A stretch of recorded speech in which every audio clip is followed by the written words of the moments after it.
Hoxha also drove a tricked-out Mercedes-Benz, a product of West Germany, a capitalist power.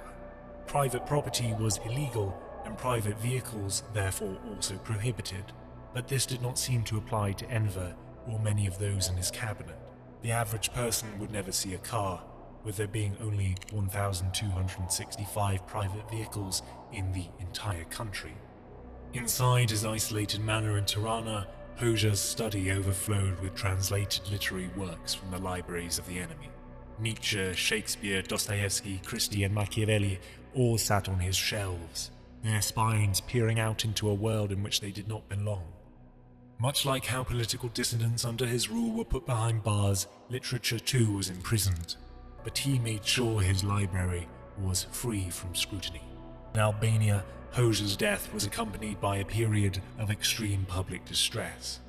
Hoxha's cult of the personality had constructed him to be what was effectively a god among men, the glue that held the nation together and its seemingly eternal and infallible protector.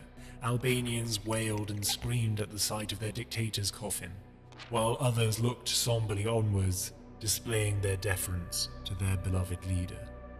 As is evidenced by what footage remains of the 7 days of mourning ordered following Hoxha's death, the funeral rites and acts of remembrance were highly choreographed.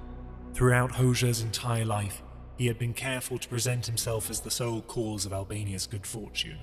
As the Axis powers retreated from Albania, he had distributed pamphlets around the country that cited him as the architect behind the liberation and all the victories against the fascist occupiers. Hoxha never had an official biographer and personally penned in great self-congratulating detail the many achievements he had heralded in throughout his life. The way in which he would be remembered was incredibly important to him, so much so that it's speculated he offed his most loyal ally and presumed heir, the previously mentioned Mehmet Shehu, because he was afraid that Shehu might outshine him after he died. Hoxha's opulent and grandiose funeral was likely his final act of self-deification, a last gasp in ensuring his legacy would last. In the end, it did.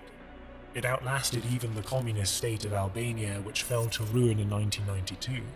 It seemed without Hoxha's iron fist, the People's Socialist Republic of Albania lacked the political will to exist.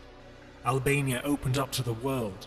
Politicians permitted foreign broadcasts to be viewed in the country, and the fear that kept people in line gradually vanished.